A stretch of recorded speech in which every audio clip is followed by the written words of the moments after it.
ശുശ്രൂഷയോടുള്ള ബന്ധത്തിലും മുമ്പോട്ടുള്ള ഗമനവും എല്ലാം ദൈവം അയച്ചു എന്ന് പറഞ്ഞാൽ ദൈവം പറയപ്പെട്ട ദൂതുകളൊക്കെ അതുപോലെ നിവർത്തിക്കുന്ന രീതിയിലേക്ക് അത് വരുമ്പോൾ ദൈവം അയച്ചു എന്നല്ലാതെ മറ്റൊന്നും പറയാൻ എന്ത് ചെയ്തില്ല, അത് ഞങ്ങൾക്ക് ശുശ്രൂഷയോടുള്ള ബന്ധത്തിൽ അത് ഞങ്ങൾക്ക് പല സംഭവങ്ങളിലൂടെ പല വിഷയങ്ങളിലൂടെ ബോധ്യപ്പെട്ടിട്ടുള്ള ഒരു കാര്യമാണ്.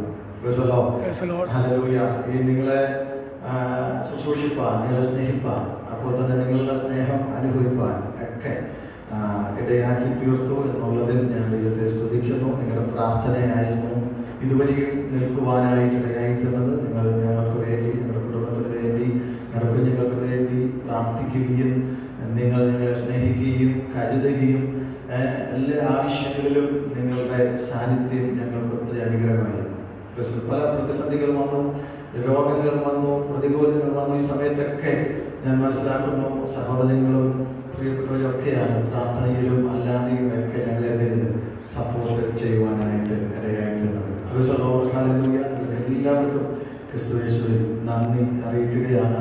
ഹല്ലേലൂയ. ദൈവകൃപയിൽ ദൈവം നൽകപ്പെട്ട കൃപയ്ക്ക് അനുസൃതമായിട്ട് മുമ്പോട്ട് പോകുവാൻ നിങ്ങളുടെ എല്ലാവരുടെയും പ്രാർത്ഥനയും അകമരിഞ്ഞ പിന്തുണയും ഞങ്ങൾക്ക് ആവശ്യമാണ്. ഒറ്റയ്ക്ക് നിന്ന് ശുശ്രൂഷിച്ച് മുമ്പോട്ട് പോകാൻ എന്ത് ചെയ്തില്ല, ഒരിക്കലും പറ്റത്തില്ല. അതിനെ കമ്മിറ്റിയുടെയും ജനത്തിൻ്റെയും സഹോദരിമാരുടെയും കുഞ്ഞുങ്ങളുടെയും പ്രായമുള്ളവരുടെയും എല്ലാവരുടെയും പിന്തുണ ഞങ്ങൾക്ക് ആവശ്യമുണ്ട്. ചിലരെയൊക്കെ ചിലപ്പോൾ സാഹസികരതായിട്ട് വന്നേക്കാം, അത് യഥാർത്ഥത്തിൽ മനഃപൂർവ്വമല്ല. ചിലരെയൊക്കെ വഴക്ക് പറയേണ്ടതായിട്ട് വന്നേക്കാം, അത് യഥാർത്ഥത്തിൽ മനഃപൂർവ്വമല്ല. എന്ന് പറഞ്ഞുകൊണ്ട് വഴക്ക് പറഞ്ഞു അല്ലെങ്കിൽ ഒന്ന് സാഹസിച്ചു എന്ന് പറഞ്ഞ് സ്നേഹം പറയത്തൊന്നുമില്ല. അത് അവിടെ കൊണ്ട് തീരും, അവിടെ കൊണ്ട് അവസാനിക്കും. അത് വീണ്ടും നിങ്ങളെ സ്നേഹിക്കാനും അല്ലെങ്കിൽ നിങ്ങൾക്ക് വേണ്ടി ശുശ്രൂഷിപ്പാനും മുമ്പിൽ തന്നെ ഉണ്ട്. നിങ്ങളത് ഉൾക്കൊള്ളുക, നിങ്ങളത് അംഗീകരിക്കുക, നിങ്ങളത് അക്സെപ്റ്റ് ചെയ്യുക. അല്ലെങ്കിൽ സ്തോത്രം. അത് ഒരു ശുശ്രൂഷകൻ എന്ന നിലയിൽ, ഒരു സഭയുടെ ചുമതലക്കാരൻ എന്ന നിലയിൽ എന്നെ ഫലമേൽപ്പിച്ചിരിക്കുന്നതാണ്. ഒരാള് തെറ്റിലേക്കോ അല്ലെങ്കിൽ കുഞ്ഞുങ്ങളോ ആരാണെങ്കിലും അവരെ നിയന്ത്രിക്കുക എന്നുള്ളത് ദൈവദാസൻ എന്ന നിലയിൽ ദൈവദാസനെ ഫലമേൽപ്പിച്ചിരിക്കുന്ന ദൈവിക ഉത്തരവാദിത്വമാണ്. അത് ചെയ്യുന്നതെന്ന് മാത്രമേ ഉള്ളൂ. അതിന് വിധേയപ്പെടുവാനും അതിനെ അത് അംഗീകരിക്കാനും ദൈവ സഭയിൽ കൂടി തയ്യാറാകുവാനായിട്ടും ഇടയായിത്തീരണം എന്നുള്ളതാണ് ഏറ്റവും പ്രധാനപ്പെട്ട വിഷയം. നിങ്ങൾക്ക് വേണ്ടി എല്ലാം പ്രാർത്ഥിക്കുന്നു, എല്ലാ കുടുംബങ്ങൾക്കും വേണ്ടി പ്രാർത്ഥിക്കുന്നു, എല്ലാ കുഞ്ഞുങ്ങൾക്കും വേണ്ടി നിങ്ങളെ എല്ലാവരെയും ദൈവം ശക്തിയോടെ അനുഗ്രഹിക്കട്ടെ, ബലപ്പെടുത്തട്ടെ എന്ന് ആത്മാവിൽ ആഗ്രഹിക്കുകയാണ്. ഇപ്പൊ ഈ പുതിയ മോടിയൊക്കെ പോയി, പുതിയ മോടിയൊക്കെ എന്ത് ചെയ്തു മാറി എന്ന് ഞാൻ മനസ്സിലാക്കുകയാണ്. ഇത്രയായ ഒരു വർഷം പറഞ്ഞാവുന്നു. അതുകൊണ്ട് പുതിയ മോടിയാവുമ്പോൾ ഇങ്ങനെ എന്ത് ചെയ്യായിരുന്നു. അപ്പൊ അതൊക്കെ മാറി നമ്മുടെ സ്വഭാവത്തിനൊന്നും മാറ്റങ്ങളൊന്നും സംഭവിക്കാതെ നല്ല വിശുദ്ധിയോടെ ദൈവകൃപയോടെ ഇവിടെ പറയുന്ന ദൈവത്തിന്റെ വചനങ്ങൾ വിശുദ്ധിയോടെ നിങ്ങൾ ആരും ഏറ്റക്കുറച്ചിലുകളോ അങ്ങനെയൊന്നും ചിലരുടെ മനസ്സിലൊക്കെ അങ്ങനെ ഒരിക്കലും വരാനും പാടില്ല. നിങ്ങളെല്ലാവരും ഒരേപോലെ സ്നേഹിക്കുകയും നിങ്ങളെല്ലാവരും ഒരേപോലെ നിങ്ങൾ ആവശ്യപ്പെട്ടാൽ നിങ്ങളുടെ അടുക്കൽ അവിടെ എത്തുന്നതാണ്. നിങ്ങൾ ആവശ്യം എല്ലാത്തിനും നിങ്ങളോട് കൂടെ ആത്മീയ വിഷയങ്ങൾക്ക്, ഭൗതിക വിഷയങ്ങൾക്കല്ല, ആത്മീയ വിഷയങ്ങൾക്ക് എല്ലാത്തിനും നിങ്ങളോടൊപ്പം പിന്തുണ ഉണ്ട്. നിങ്ങൾക്ക് വേണ്ടി പ്രാർത്ഥിക്കുന്നു. അത് ഹല്ലേലൂയ എപ്പോഴും ചെയ്യുവാനായിട്ടും ഇടയായിത്തീരും. നിങ്ങളെല്ലാവരുടെയും പ്രാർത്ഥനയ്ക്കും സഹകരണങ്ങൾക്കും ദൈവദാസനോടുള്ള രീതിയിൽ ദൈവത്തെ സ്നേഹിക്കുന്നത് പോലെ കരുതുകയും സ്നേഹിക്കുകയും ബഹുമാനിക്കുകയും ചെയ്യുന്ന നിങ്ങൾക്ക് എല്ലാവർക്കും ക്രിസ്തുയേശുവിൽ നന്ദി അറിയിക്കുന്നു. ദൈവം ധാരാളമായി അനുഗ്രഹിക്കട്ടെ, ബലപ്പെടുത്തുമാറാകട്ടെ എന്ന് പ്രാർത്ഥിക്കുന്നു. ഹല്ലേലൂയ. തുടർന്ന് ദൈവത്തിന്റെ വചനത്തിൽ നിന്നും ദൈവദാസൻ നമ്മോട് സംസാരിക്കുവാനായിട്ട് ഇടയായിത്തീരും. പ്രാർത്ഥനയോടെ നമുക്ക് എല്ലാവർക്കും ദൈവത്തിന്റെ പാദപീഠത്തിലായിരിക്കാം. ദൈവം നമ്മോട് ഹല്ലേലൂയ സംസാരിക്കുവാനുള്ള ദൈവത്തിന്റെ ആലോചനകൾ, ദൈവത്തിന്റെ ദൂതുകൾ, ദൈവത്തിന്റെ വചനങ്ങൾ ശക്തമായി അനുഭവിപ്പാൻ സ്വർഗത്തിലെ ദൈവം നമുക്ക് എല്ലാവർക്കും കൃപ നൽകട്ടെ എന്ന് ആത്മാർത്ഥമായി ആഗ്രഹിച്ചതുകൊണ്ട് ശുശ്രൂഷകാരനായ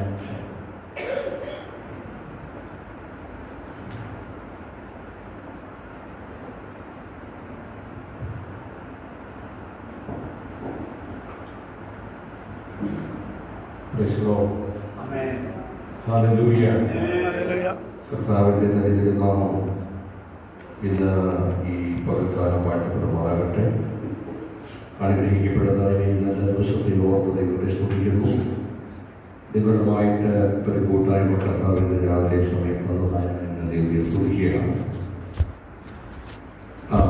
ഇന്ന് ഇങ്ങനെ ഒരു ക്രമീകരണം പെട്ടെന്നാണ് ക്രമീകരിക്കപ്പെട്ടത് എന്ന് വേണമെങ്കിൽ പറയാം. എല്ലാം ഒരു ദൈവത്തിൻ്റെ നിയോഗവും ദൈവത്തിൻ്റെ നിശ്ചയവുമായി ഞാൻ മനസ്സിലാക്കുന്നു. കുടുംബ പ്രാർത്ഥനയോടുള്ള ബന്ധത്തിലാണ്. സാധാരണഗതിയിൽ ഞങ്ങളെയൊക്കെ ഓർമ്മ വെച്ച സമയം മുതൽ ഈ കുടുംബ പ്രാർത്ഥനയ്ക്ക് ഞാൻ ആദ്യമായിട്ടാണ് പകൽ പ്രസംഗിക്കുന്നത്. ഞാൻ പെന്തക്കോസ്തിന്റെ 3ാമത്തെ തലമുറയാണ്. അതുകൊണ്ട് എൻ്റെ സഭയ്ക്ക് 101ാമത്തെ വയസ്സാണ്. ഇപ്പോൾ കഴിഞ്ഞ ഡിസംബറിൽ 100 വർഷം പൂർത്തിയാക്കി ഞങ്ങൾ 101ാമത്തെ വയസ്സിലേക്ക് പ്രവേശിക്കും. പക്ഷെ ഞാൻ സുവിശേഷ വേലയ്ക്ക് 2000 ഇറങ്ങിയതാണ്. വ്യത്യസ്തമായിട്ട് ഞാൻ ഉപവാസ പ്രാർത്ഥനകളാണ് പകൽ പ്രസംഗിച്ചിട്ടുള്ളത്.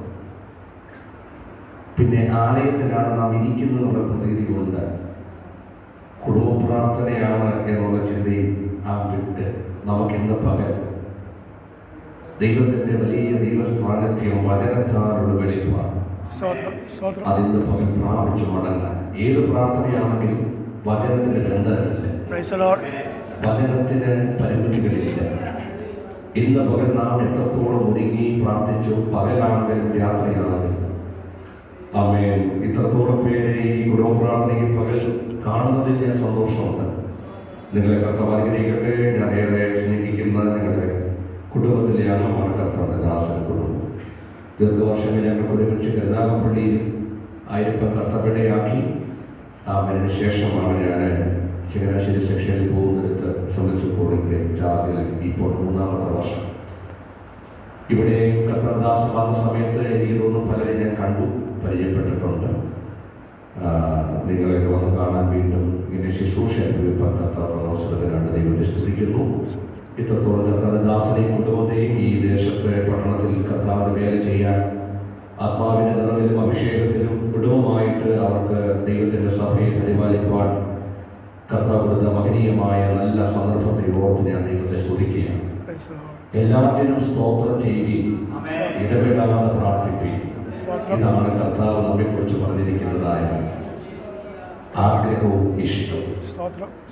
അതുകൊണ്ട് ഇന്ന് പകൽ ഞാൻ പറയട്ടെ, ദൈവത്തിന്റെ സന്നിധിയിൽ നാം ഇന്ന് പകൽക്കാലം പ്രാർത്ഥിക്കുമ്പോൾ, സ്തോത്രം ചെയ്യുമ്പോൾ അതിനകത്തൊരു ദൈവശക്തി ഉണ്ട്. വേദപുസ്തകത്തിൽ ഉടനീളം നാം പരിശോധിച്ചാൽ ആമേൻ സ്തോത്രത്തിനകത്ത് അസാധാരണമായ ദൈവശക്തി വ്യാപരിക്കപ്പെട്ടു. ഞാനൊരു കുറിവാക്യം വായിച്ച് ആമേന് 1-2 മുഖവരയുടെ ഇടയിൽ ആമേൻ ഈ സ്തോത്രത്തിനകത്ത് എന്താണ് ദൈവശക്തി എന്ന് പറഞ്ഞ് എന്റെ മെസ്സേജിലേക്ക് പ്രവേശിപ്പാൻ കർത്താവ് ആഗ്രഹിക്കുകയാണ്. ആമേൻ. അപ്പോസ്തല പ്രവൃത്തിയുടെ പുസ്തകം 27-ാം അധ്യായം 43-44 വാക്യങ്ങൾ ഇന്ന് പകൽക്കാലത്തെ ചിന്തയ്ക്ക് വേണ്ടി നമുക്ക് വായിക്കാം. യെസ്.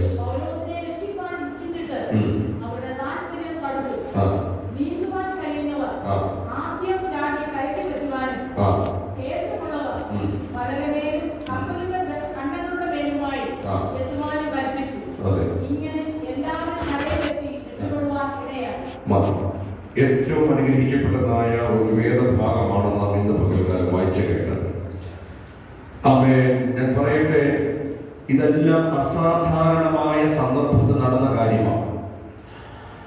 എന്നാൽ ഞാൻ എൻ്റെ മെസ്സേജിന്റെ പ്രധാനപ്പെട്ട ദൂതിന്റെ ഒരു കണ്ടന്റ് ഞാൻ നിങ്ങളോട് ഇപ്പോൾ തന്നെ പ്രാരംഭം പറയാം.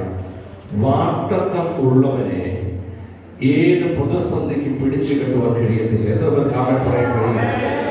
നമ്മുടെ മേൽ വാഗ്ദത്തം ഉണ്ടെങ്കിൽ നമ്മുടെ ജീവിതത്തെ ഒരു തലത്തിലും ശത്രുവിന് തകർക്കാൻ കഴിയത്തില്ല. കുടുംബ ബന്ധങ്ങളെ തകർക്കാൻ കഴിയത്തില്ല. തലമുറയുടെ ഭാവിയെ തകർക്കാൻ കഴിയത്തില്ല. വാഗ്ദത്തം നമ്മുടെ മേൽ ഉണ്ടെങ്കിൽ, പ്രാർത്ഥിക്കുന്ന ഒരു കുടുംബമാണ് നിങ്ങളെങ്കിൽ, അഭിഷേകം നിങ്ങളുടെ മേൽ വ്യാപരിക്കുന്നുണ്ടെങ്കിൽ, സ്തോത്രത്തിന്റെ ശക്തി നിങ്ങളുടെ ആധാരങ്ങളിൽ വിട്ടുമാറാതെ വ്യാപരിക്കുന്നുണ്ടെങ്കിൽ, ഇന്ന് പകൽ വചനം പറയുന്നു, ചലിക്കുന്ന ആത്മാവിനെ, ചലിക്കുന്ന പ്രാണികളെ ചലനമുണ്ടാക്കി ജീവൻ പ്രാപിക്കുന്ന ദൈവത്തിന്റെ സാന്നിധ്യം ഇന്ന് പകൽ ഇവിടെ ഉണ്ട്. കുടുംബങ്ങളുടെ മേൽ ദൈവത്തിന്റെ ശക്തി വ്യാപരിക്കും. വിശ്വസിക്കുന്ന എത്ര പേരുണ്ട്? അവരങ്ങനെ തുറന്ന് സ്തോത്രം ചെയ്യാൻ ആരംഭിക്കുക.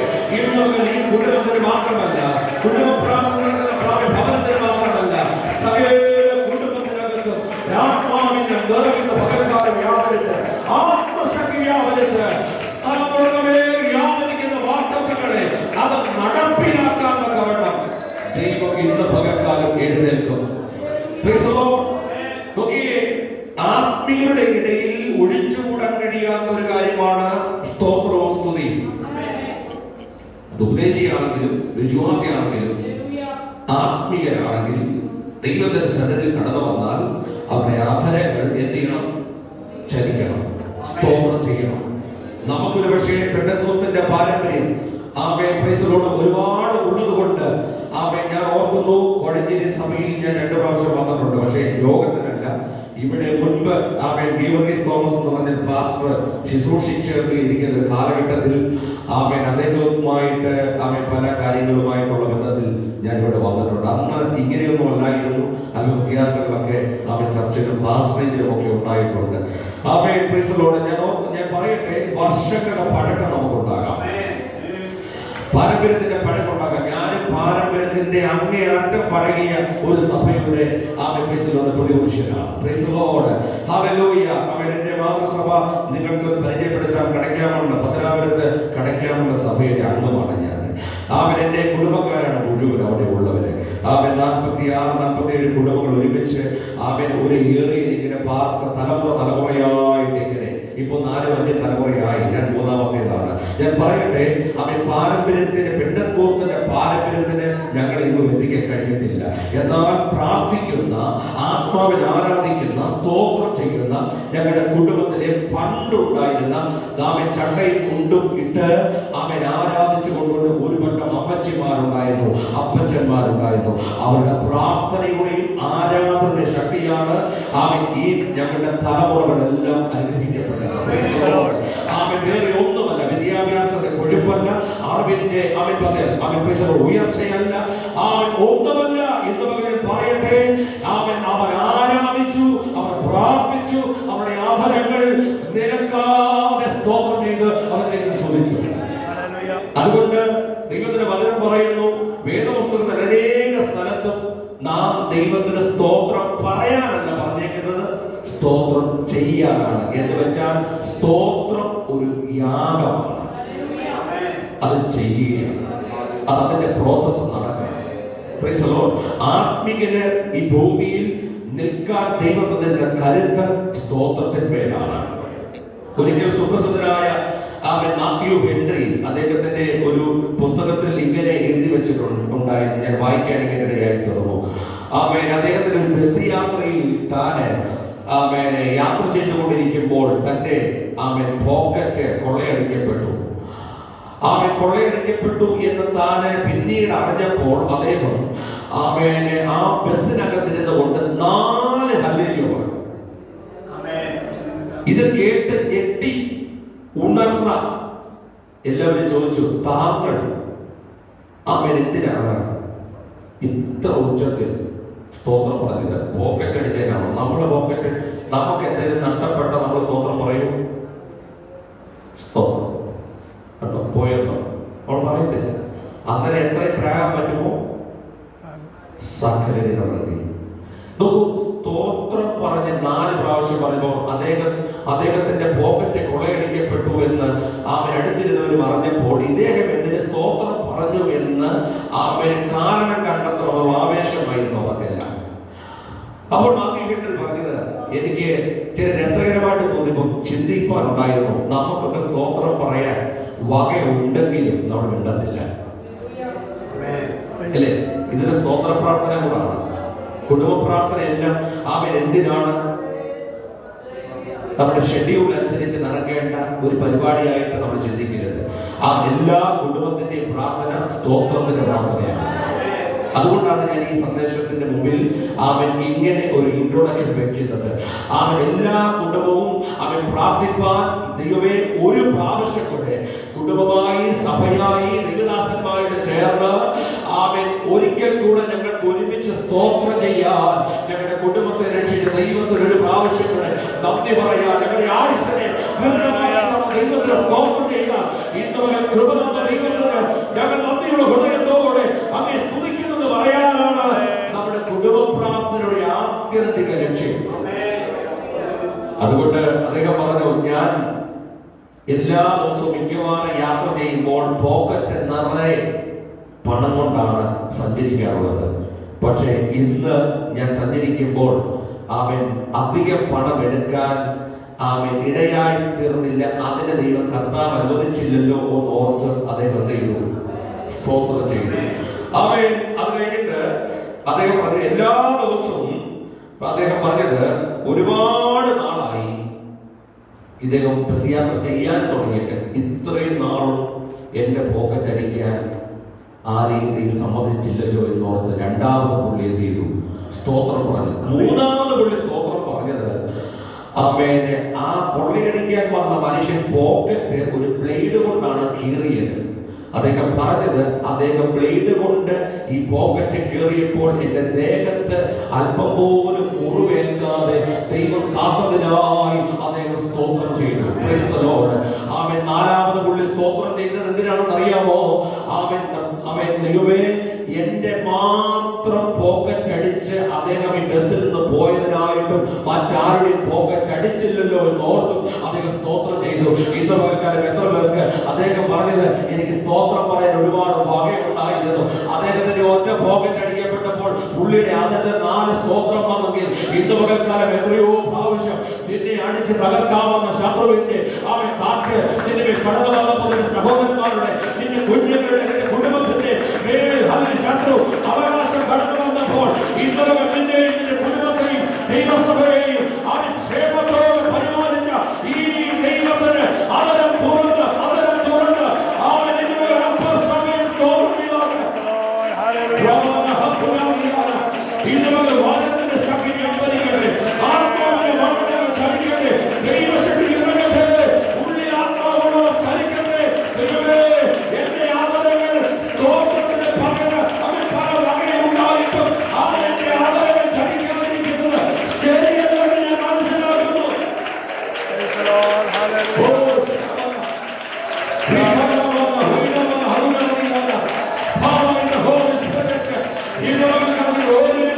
ദൈവസഭയെ ആഗ്രഹിക്കുകയാണ്.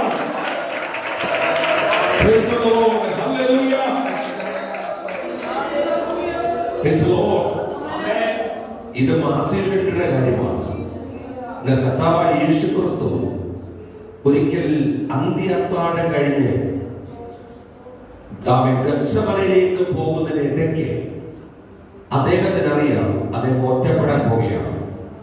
എല്ലാ സാഹചര്യവും പ്രതികൂലമായിട്ട് കൂടെ നിൽക്കുന്നവൻ ചിതറാൻ പോവുകയാണെന്നും താൻ ഘോഷിക്കപ്പെടുമെന്നും താൻ അവൻ പാപികളാൽ പിടിക്കപ്പെടുമെന്നും താൻ മനസ്സിലാക്കിയിട്ട് അവൻ മത്തായി സുവിശേഷത്തിൽ 26-ാം വാക്യം പറയുന്നു, അവർ സ്തോത്രം പാടി എങ്ങോട്ട് പോയെന്നാണ്. സാഹചര്യം അനുകൂലമാണോ? മോശപ്പെട്ട സാഹചര്യമായിരുന്നു. മോശപ്പെട്ട സാഹചര്യത്തിലും അവൻ അദ്ദേഹം സ്തോത്രം ചെയ്ത് ഗത്സമനയിലേക്ക്, ഒലിവ് മലയിലേക്ക് നീങ്ങുന്ന ഇന്ന് പകൽക്കാലം സ്തോത്രത്തോടും സ്തുതിയോടും കൂടെ ഏത് പ്രതിസന്ധിയും നേരിടാൻ തയ്യാറാണെങ്കിൽ അവിടെ അവൻ ഞാൻ പിടിക്കപ്പെട്ടാലും, ഞാൻ തകർക്കപ്പെട്ടാലും, ഞാൻ ക്രൂശിക്കപ്പെട്ടാലും, എന്നെ കല്ലറയ്ക്കുള്ളിൽ ഒതുക്കി വെച്ചാലും ഞാൻ പറഞ്ഞ സ്തോത്രത്തിനൊരു ശക്തിയുണ്ട്. അവൻ എന്നെ അവൻ പുറത്തു കൊണ്ടുവരും. ഇന്ന് വിശ്വസിക്കുന്നു.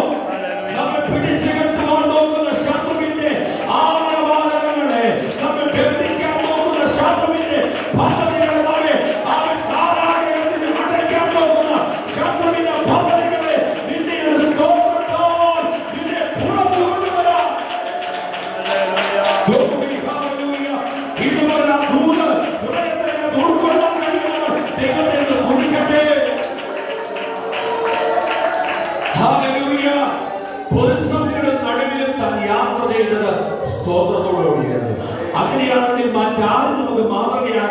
നമ്മുടെ യേശു കർത്താവ് പ്രതികൂലങ്ങളെ നോക്കി സ്തോത്രം പാടി ഒരു വിലാപയാത്രയ്ക്കുള്ള സാധ്യതയായിരുന്നു താൻ. അവൻ പിറുപിറുത്തുകൊണ്ടല്ല അവൻ ഒഴുകുമലയ്ക്ക് പോയത്. പിറുപിറുക്കും അവൻ കുറ്റം പറച്ചിലും കൊണ്ടല്ല അദ്ദേഹം പോയത്. അദ്ദേഹം സ്തോത്രം പാടിയ പോയത്. ഇന്ന് പകൽ ആത്മീയത മടങ്ങി വന്ന ദൈവസഭയ്ക്കകത്ത് നാം ഇങ്ങനെ നോക്കി നോക്കുന്നതായിട്ട് ഉത്സവ പറമ്പിലിരിക്കുന്നവരെ പോലെ അല്ല ദൈവമക്കളെ. ആലയത്തിൽ വരുന്നവർ, പ്രാർത്ഥനയ്ക്ക് വരുന്നവർ, മുഴക്കാൻ മടങ്ങുന്നവർ സ്തോത്രത്തിന്റെയും സ്തുതിയുടെയും ആരാധനയുടെ ശക്തി ഇന്ന് പകൽ വെളിപ്പെടുത്തിന്റെ ഭവനത്തിന്റെ ചിത്രം ഇന്ന് പകൽ മാറുമെന്ന് ആത്മാവിന്റെ ദൂത് ഇന്ന് പകൽ കൈമാറുകയാണ്. ഹല്ലേലൂയ. വേറെ ആരും നമ്മെ സപ്പോർട്ട് ചെയ്തില്ലെങ്കിലും, വേറെ ആരും നല്ല കാര്യമൊന്നും നമ്മെ കുറിച്ച് പറഞ്ഞില്ലെങ്കിലും, നിന്റെ തലമുറയെ കുറിച്ച് പറഞ്ഞില്ലെങ്കിലും, നീ സ്തോത്രത്തിലാണ് ഇരിക്കുന്നെങ്കിൽ അസാധാരണമായ ദൈവപ്രവർത്തികൾ നിന്റെ ഭവനത്തിൽ നിന്ന് ചലിക്കാൻ പോകുമെന്ന് ആത്മാവിന്റെ ദൂത് പറയുന്നു. നിന്റെ തലമുറയെ നോക്കി പിശാച് അവൻ വെല്ലുവിളിക്കുന്നുണ്ടെങ്കിൽ ഇന്നത്തെ സ്തോത്രം ഇന്നത്തെ ഭവനത്തിനകത്ത് വ്യക്തതകളെ ഒഴിക്കും.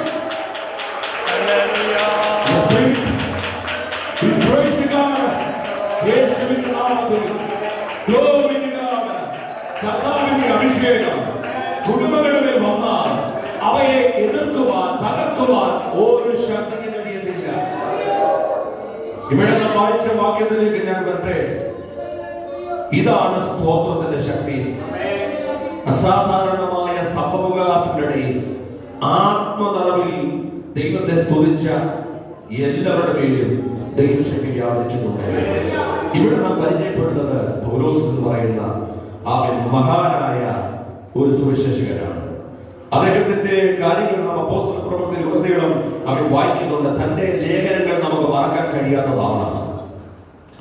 എല്ലാ ലേഖനങ്ങളും നമ്മെ ഉപദേശിക്കുന്ന, നമ്മെ ശാസിക്കുന്ന, ആമേ സഭകൾക്ക് വേണ്ടതായ ഗുണീകരണത്തിനും ശാസ്ത്രത്തിനും വേണ്ടത്, കുടുംബ ജീവിതത്തിന് വേണ്ടത്, വ്യക്തിപരമായ ആത്മീയ തലങ്ങൾക്ക് വേണ്ടത്, വിജയകരമായ ക്രിസ്ത്യൻ ജീവിതത്തിന് വേണ്ടത്, ആത്മീയ പോർക്കളത്തിൽ പോരാട്ടത്തിന് വേണ്ട അവൻ സകല മരുന്നുകളും തന്റെ ലേഖനം സംഭാവന ചെയ്യുന്നുണ്ട്.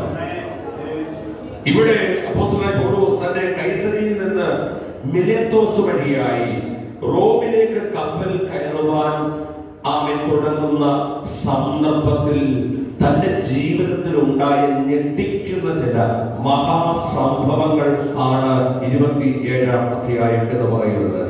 അവൻ ഒരു അനുഭവത്തിൽ കൂടെ താനെ കടന്നു പോവുകയാണ്. ഈ അധ്യായം നോക്കുമ്പോൾ തന്റെ ജീവിതാനുഭവം ഏത് വ്യക്തിക്കും ഒരു ചലഞ്ചാണ്. അപ്പോൾ പൗലോസിന്റെ കാര്യങ്ങൾ നമ്മെ ആവേശം കൊള്ളിക്കുന്നതാണ്.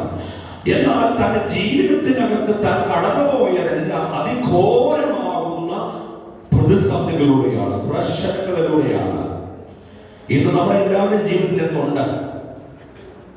പ്രതിസന്ധികളുണ്ട്, പ്രശ്നങ്ങളുണ്ട്, പ്രായത്തിൻ്റെതുണ്ട്, അഭിപ്രായമാകുന്നതിന്റെ ഉണ്ട്. ഹല്ലേലൂയ. ജീവിതത്തിന് ഒരുപാട് വിഷയങ്ങൾ ഉള്ളവരാണ് ഞാനും നിങ്ങളും. എന്നാൽ ഇവിടെ നാം വായിക്കുമ്പോൾ 27-ാം അധ്യായത്തിന്റെ പ്രാരംഭ വാക്യങ്ങളൊക്കെ നാം വായിക്കുമ്പോൾ പ്രതികൂലങ്ങളെ ജീവിക്കാൻ പോലും സാധ്യതയില്ലാത്തിടത്ത് അവൻ ഇവിടെ നോക്കൂ, അനേക അനുഭവങ്ങൾ പൗലോസ്ലീഹ നമുക്കും എന്ത് ചെയ്യുന്നുണ്ട്? സംഭാവന ചെയ്യുന്നുണ്ട്. നാം വായിക്കുമ്പോൾ നമുക്ക് അതാണ് മനസ്സിലാക്കാൻ കഴിയുന്നത്. എന്നാൽ ദൈവം തന്നെ വാഗ്ദത്തം നിറവേറ്റാൻ, ഞാൻ ആ വിഷയത്തിലേക്കാണ് വരുന്നത്. ദൈവം തന്റെ വാഗ്ദത്തം നിറവേറ്റാൻ തന്നെ ആ കഷ്ടതയിലൂടെ പോകാൻ എന്തിരുന്ന അനുവദിച്ചു. അല്ലേ? നോക്കിക്കേ, അവൻ അനുഭവങ്ങളിലൂടെയാണ് തന്നെ കടത്തിവിട്ടത് എങ്കിലും അത് പിന്നീടാണ് ശ്രേഷ്ഠമാണെന്ന് തനിക്ക് മനസ്സിലായത്. യൂലിയസ് എന്ന് പറയുന്ന അവൻ ഉദ്യോഗസ്ഥന്റെ കസ്റ്റഡിയിലായിരുന്നു പൗലോസ്. അതാണ് 27-ാം അധ്യായം പ്രാരംഭമാക്കിക്കുന്നത് വായിക്കുമ്പോൾ മനസ്സിലാക്കാം. റോമൻ സർക്കാരിന്റെ സുപ്രീം കോടതി എന്ന് പറയുന്നത് റോമിലാണ്. അപ്പോൾ കീഴ്ക്കോടതിയിൽ തീരാത്ത എന്തെങ്കിലും പ്രശ്നങ്ങൾ ഉണ്ടെങ്കിൽ അത് കൊണ്ടുപോകുന്നത് എങ്ങോട്ടെയാണ്? ഈ സുപ്രീം കോടതിയിലാണ്. അങ്ങനെ അവൻ ഇവിടെ എങ്ങും തീർന്നില്ല എന്നതുകൊണ്ടാണ് അവൻ പൗലോസ് ഉൾപ്പെടെ തടവുകാരെ, അങ്ങനെയാണ്, തടവുകാരായിട്ടാണ് റോമൻ സർക്കാർ അവരെ സുപ്രീം കോടതിയിലേക്ക് കൊണ്ടുപോകുന്ന ചരിത്രം അവിടെ നമുക്ക് മനസ്സിലാക്കാൻ കഴിയുന്നത്. 27-ാം അധ്യായം 1-ാം വാക്യം വായിക്കും.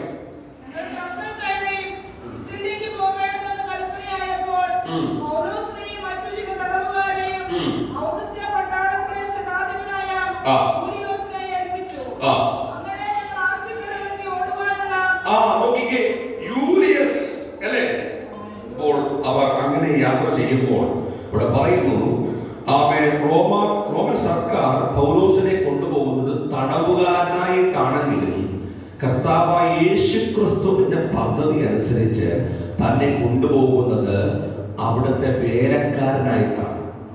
അതാണ് വ്യത്യാസം. എന്താണ് അതിന്റെ തെളിവ്? 23-ാം അധ്യായം 11-ാം വാക്യം വായിച്ച്, തന്നോടുള്ള ദൈവത്തിന്റെ ദൂത് പ്രവർത്തിക്കാനാണ് വായിച്ചത്. രാത്രിയിൽ കർത്താവ് അവന്റെ അടുക്കൽ നിന്ന് ധൈര്യമായിരിക്കുക, നീ എന്നെ കുറിച്ച് യെരൂശലേമിൽ സാക്ഷീകരിച്ചതുപോലെ കണ്ടോ. 23-ാം അധ്യായം 11-ാം വാക്യത്തിൽ പറയുന്നു, നീ എന്നെ കുറിച്ച് ഇവിടങ്ങളിലൊക്കെ പ്രസ്താവിച്ചതുപോലെ ഇവിടെ പ്രസംഗിക്കണം. അയ്യോ, അതിന് വേറെ ഒന്നും വഴിയില്ലായിരുന്നു. എല്ലാ വഴിയും നമുക്ക് ഈസി ആയിട്ട് ഇത് തന്നു വിട്ടാൽ നമ്മൾ ഇപ്പൊ പറയുന്ന സ്തോത്രം കുറയ്ക്കും. പൗലോസ് ആരാണെന്ന് കർത്താവിനറിയാം. പൗലോസിന് എല്ലാ ദേശത്തും ഫ്രീ വിസയിൽ അങ്ങ് വിട്ടു കഴിഞ്ഞാൽ പൗലോസും മടിയനായി മാറുന്നതാണ് ആർക്കറിയാം.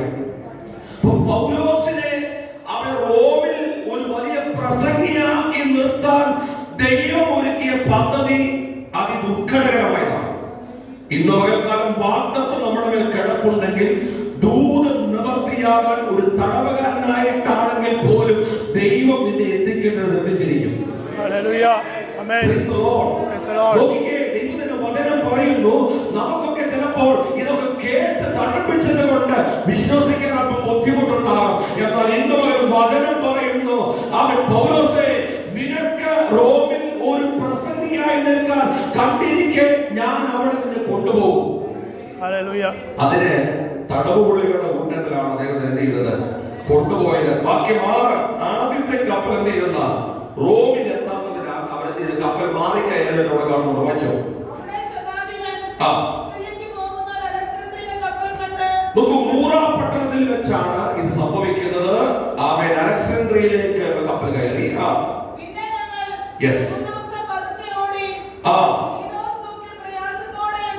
നോക്കിക്കേ, അപ്പോൾ അവിടെ ഈ റോമിലേക്കുള്ള തന്റെ യാത്രയുടെ പ്രാരംഭത്തിൽ തന്നെ എന്ത് തുടങ്ങിയതാണ്? ഒരു വാഗ്ദത്ത ദേശത്തേക്ക് നീ പോകുമെന്ന് നിനക്ക് ദൈവാത്മാവത്തെ പറഞ്ഞിട്ടുണ്ടെങ്കിൽ, നിന്റെ തലമുറയ്ക്ക് മേൽ ഒരു വാഗ്ദത്ത കിടപ്പുണ്ടെങ്കിൽ, നിന്റെ കുടുംബമായിട്ട് ദൈവം ഒരു വാഗ്ദത്ത മണ്ഡലങ്ങളിലേക്ക് ഉറപ്പിക്കുമെന്ന് ഉണ്ടെങ്കിൽ അവിടെ പ്രശ്നം ആരംഭിക്കും. അപ്പോൾ അതിനെ പെറുപെറുപ്പോടുകൂടി അല്ല ഏറ്റെടുക്കേണ്ടത്. ആമേൻ. ആ സമയത്താണ് ദൈവത്തിന്റെ ശക്തി സ്തോത്രത്തിൽ വ്യാപരിക്കുന്നത്. സ്തോത്രത്തിൽ കവിഞ്ഞിരിക്കണമെന്ന് പറഞ്ഞത്. അവൻ കവിയാൻ പോയിട്ട് നമ്മുടെ യോഗത്തിന് നമ്മളൊന്നും നിറയുന്ന പോലുമില്ല. സ്തോത്രം എന്ന് പറയാൻ നിറയുന്ന പോലുമില്ല. സ്തോത്രം. കാരണം അത് നമുക്കൊരു എക്സ്പീരിയൻസ് ആയില്ല. അല്ലെങ്കിൽ സ്തോത്രം പറഞ്ഞ് മടുത്തു പോയി. പക്ഷെ വേദോസം പറഞ്ഞ് നിങ്ങൾ മടുത്തു പോകരുത്. ഈ ദിവസം നിങ്ങൾ സഭയോടും കുടുംബങ്ങളോടും ആത്മാ പറയുന്നു, മടുത്തു പോകാത്ത ഒരു ആത്മതലത്തിലേക്ക് ദൈവജനം മടങ്ങി വന്നാൽ വചനത്തിൽ നാം ഒരു വെളിപ്പാടെന്ന് പറയുന്നത് കൈമാറുന്നു. ചില പ്രശ്നങ്ങളെ തുടക്കത്തിലെ നിനക്ക് നേരിടുവാനുള്ള കരുത്ത് ഇന്ന് പകൽക്കാലം ദൈവത്തിന്റെ ആത്മാവ് ആഗ്രഹിക്കുന്നു. എവിടെ പ്രാർത്ഥിക്കുന്നുവോ, എവിടെ ആരാധിക്കുന്നുവോ പ്രശ്നങ്ങളുണ്ട്. എന്നാൽ റോമിലേക്കുള്ള വാഗ്ദത്തം 23-ാം അധ്യായത്തിൽ അവൻ പൗലോസിനുണ്ട്. പൗലോസ് ഏതെങ്കിലും വിധേയനെ അവിടെ പോകണമെന്നുള്ളത് ദൈവത്തിന്റെ ഹിതമായിരുന്നുവെങ്കിലും വാഗ്ദത്തമുള്ള പൗലോസിനെ ശത്രു ഇവിടെ തടയുകയാണ്. തിരുമക്കളെ, നമ്മുടെ മേൽ ദൂത് കിടപ്പുണ്ടെങ്കിൽ പ്രശ്നമുണ്ടാവും. ആ പ്രശ്നത്തെ നാം നേരിടണം. ഞങ്ങളുടെ ജീവിതത്തിന്റെ അനുഭവങ്ങളാണ്. ഒരുപാട് പ്രശ്നങ്ങളും പ്രതിസന്ധികളും ആ നേരിട്ടാണ് അവൻ ഇവിടെ വരെ വന്നത്. ഒരുപാട്. അതുകൊണ്ട് ഞാൻ പറയട്ടെ, വിളിച്ചു പറയുന്നു. ഇവിടെ വാക്യം 6-ാം വാക്യം വായിച്ചാട്ടെ. അതിന്റെ 10-ാം വാക്യം വായിച്ചാട്ടെ. നോക്കിക്കേ, ഒന്നാമത്തെ 4 വിധത്തിലുള്ള പ്രതികൂലങ്ങളാണ് അവർക്ക് നേരിട്ടത്. ഒന്ന്, വാക്യം 4, പ്രതികൂല കാറ്റ് അല്ലേ അല്ലേ? അപ്പോൾ ഒന്നാമത് ഈ വാഗ്ദത്തം നടക്കാതിരിക്കാൻ നമ്മുടെ മേൽ കടന്നു വരുന്ന ഒന്നാമത്തെ കാറ്റാണ് പ്രതികൂലത്തിന്റെ കാറ്റ്. ഇത് പകരം ഞാൻ അവനെ വേഗം വായിച്ച് വിട്ടിട്ട് അല്പകാര്യങ്ങൾ അവന്ന് വിശദീകരിക്കാം. വാക്യം 13 വായിച്ചേ. തെക്കൻ കാറ്റ് മന്ദമായി ഊതി. 14 വാക്യം.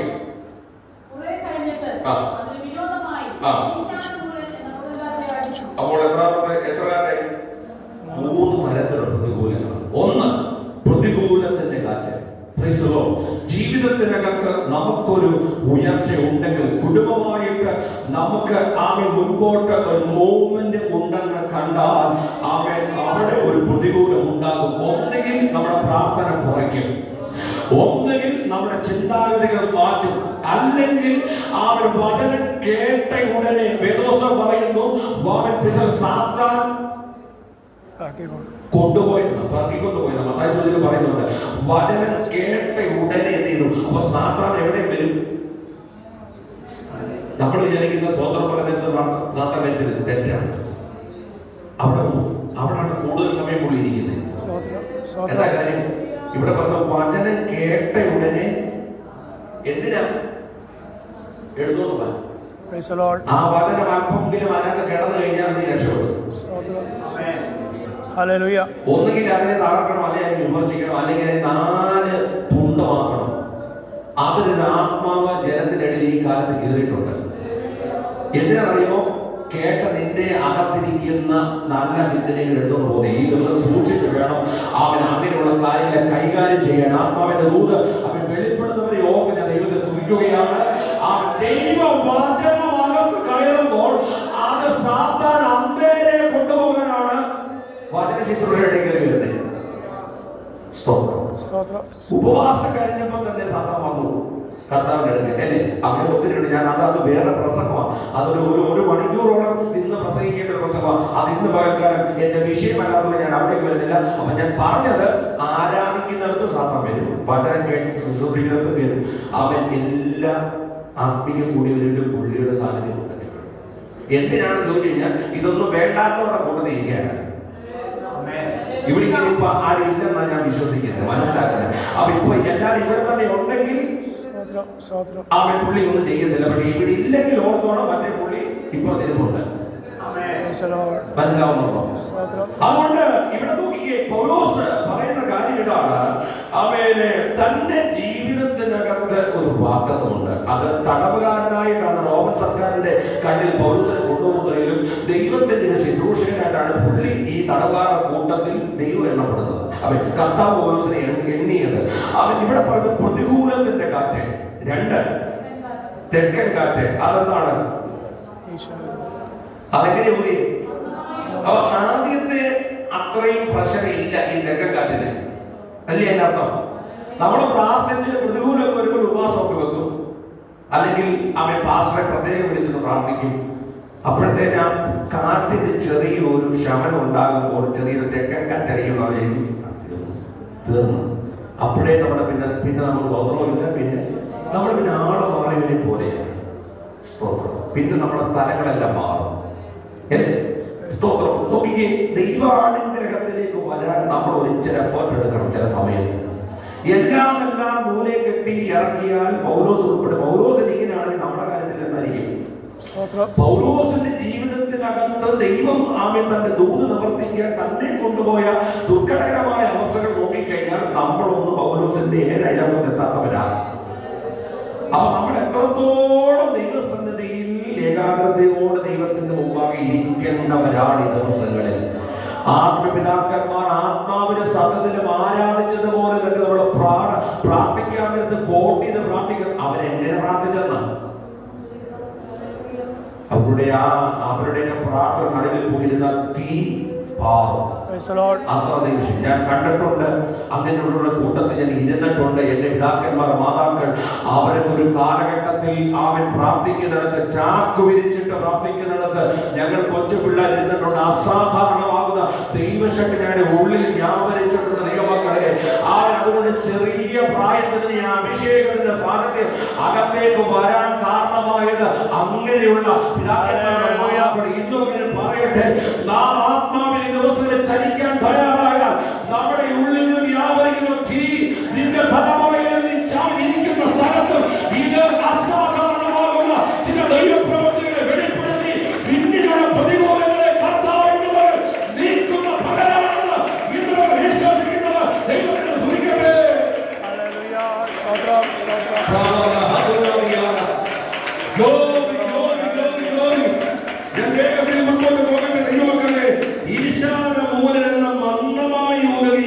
താല്പര്യം സാധിച്ചു എന്ന് തോന്നി അവർ അവിടെ നിന്ന് നങ്കൂരമെടുത്തു എന്നാ പറഞ്ഞത്. അപ്പോൾ പ്രതികൂലങ്ങൾ വന്നപ്പോൾ തന്നെ അവരുടെ യാത്ര ദുഃഖകരമായി.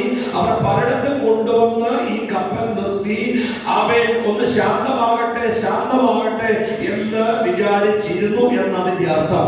അങ്ങനെയാണെങ്കിൽ ഒരു ശാന്തത വന്നപ്പോൾ എനിക്ക് മനസ്സിലാകുന്നത്, ശാന്തത ഉണ്ടായിട്ട് എന്താ ഉണ്ടായത്? പ്രധാനമാക്കിയത് കുറെ കഴിഞ്ഞിട്ട് കൊടുക്കാനടിച്ചത്. എടാ, നമ്മളൊരു ചെറിയ കാറ്റിൽ നമുക്ക് നിൽക്കാൻ പറ്റുന്നില്ല. ഒരു ചെറിയ പ്രതികൂലത്തിൽ നടുവിൽ നമ്മുടെ ആത്മീയത നമുക്ക് പുലർത്താൻ കഴിയുന്നില്ലെന്ന്. ചെറിയൊരു വാക്ക് നമ്മൾ കേട്ട് കഴിഞ്ഞാൽ നമുക്ക് നിൽക്കാൻ കഴിയുന്നില്ല. അവൻ അങ്ങനെ പറഞ്ഞു, അല്ലെങ്കിൽ ഇങ്ങനെ പറഞ്ഞു, അല്ലെങ്കിൽ ആ ദൂത് ഇത്രയും വലുതായിട്ട് എന്നോട് പറഞ്ഞിട്ട് എനിക്കത്. ഇതൊക്കെ നമ്മെ കൊണ്ട് നാലെടുത്ത പ്രശ്നങ്ങളാണ്. ഇന്ന് മകൾ വിശ്വാസ ജീവിതത്തിന്റെ ആദ്യ സ്റ്റെപ്പുകൾ അഭിനയിക്കുന്നവരോട് ഞാൻ പറയട്ടെ, ആത്മാവിൽ പറയട്ടെ, അവൻ പ്രതികൂലമേറെ നമ്മുടെ മുൻപോട്ടുള്ള യാത്രകളെ തടയാൻ കടന്നു വരും. അവൻ അല്പശാന്തമെന്നോ തോന്നിയാലും പ്രാർത്ഥന കുറയ്ക്കരുത്. ചെറിയൊരു നിൽക്കാത്ത മന്ദമായി ഊതുമ്പോഴും നിന്റെ ആരാധന കുറയ്ക്കരുത്, പ്രാർത്ഥന കുറയ്ക്കരുത്. ഈ ദിവസങ്ങളിൽ വാർത്തകളിലേക്കുള്ള ചവിട്ടുപടിയാണ് അവൻ ആ കാറ്റുകളെല്ലാം. ചിലപ്പോൾ രോഗമായിരിക്കാം, നിസ്സാരമായ വാക്കുകളായിരിക്കാം, ശാന്തപ്പെട്ടു. ഇപ്പൊ പറയുന്നത് കൊടുങ്കാറ്റിന്റെ നടുവിൽ എങ്ങനെ നിൽക്കാൻ കഴിയും? സ്തോത്രം.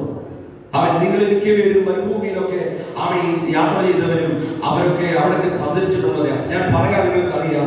അവിടേക്ക് അടിക്കുന്ന കാറ്റിന്റെ വേഗതയും അവൻ പിസറോട് ചുറ്റുന്ന അവൻ ആ വേഗതയൊക്കെ നോക്കുമ്പോൾ ഹല്ലേലൂയ, മൺതരികളൊക്കെ കറങ്ങുന്ന കണ്ടു കഴിഞ്ഞാൽ പമ്പരം കറങ്ങുന്നത് ഞാൻ കണ്ടിട്ടുണ്ട്.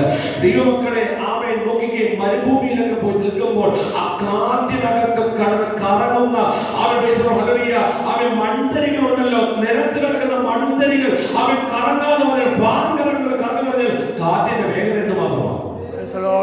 നമുക്ക് ഇവിടെ കാണാൻ സാധ്യതയില്ല. അവൻ നോക്കുക, അങ്ങനെയാണെങ്കിൽ അവൻ ജീവിതത്തിൽ എങ്ങനെയെങ്കിലും നീ മുൻപോട്ട് വാഗ്ദത്തം പ്രാപിപ്പാൻ ഹല്ലേലൂയ പാടില്ല എന്നുള്ളതാണ് അവരുടെ ലക്ഷ്യം, പിശാചിന്റെ ലക്ഷ്യം. ഇപ്പോൾ നോക്കിയ വലിയൊരു കൊടുങ്കാറ്റ് അടിച്ചു. പൗലോസ് ബാക്കി 10-ാം വാക്യം വായിക്കാമോ? ഈ യാത്രയിൽ ചരക്കിനും കപ്പലിനും മാത്രമല്ല നമ്മുടെ പ്രാണനും ഏറെ കഷ്ടനഷ്ടങ്ങൾ വരുമെന്ന് ഞാൻ കാണുന്നു എന്നവരെ പ്രാണന് ഹാനി വരുമെന്ന് പൗലോസിനെ അവിടെ വെച്ച് തന്നെ. അപ്പോൾ ഇദ്ദേഹം ഈ പ്രശ്നങ്ങളുടെ നടുവിലെല്ലാം പുള്ളി എന്ത് ചെയ്യുന്നുണ്ട്? പുള്ളിക്ക് ദൈവാത്മാവ് കാര്യങ്ങൾ വെളിപ്പെടുത്തുന്നുണ്ട്. പ്രതികൂലത്തിന്റെ കാറ്റടിച്ചപ്പോഴേ പുള്ളി പറഞ്ഞു, നമുക്ക് നമ്മുടെ കയ്യിലിരിക്കുന്ന ഭൗതിക നന്മയ്ക്ക് മാത്രമല്ല നമ്മുടെ പ്രാണനം എന്ത് സംഭവിക്കാൻ പോവുകയാണ്.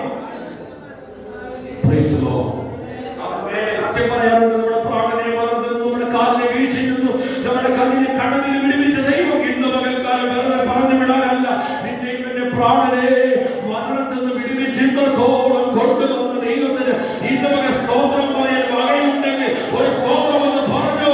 കർത്താവേ, എന്റെ പ്രാണനെ ചില പ്രതികൂല കാറ്റടിച്ചപ്പോൾ എന്റെ ഭൗതിക നന്മ നഷ്ടപ്പെട്ടാലും എന്റെ പ്രാണനെ നീ കാത്തതിനായി, എന്റെ കുടുംബത്തെ, എന്റെ പ്രാണനെ നീ പരിപാലിച്ചതിനായി ഇന്ന് പകൽ നന്ദിയുടെ ഹൃദയത്തോടെ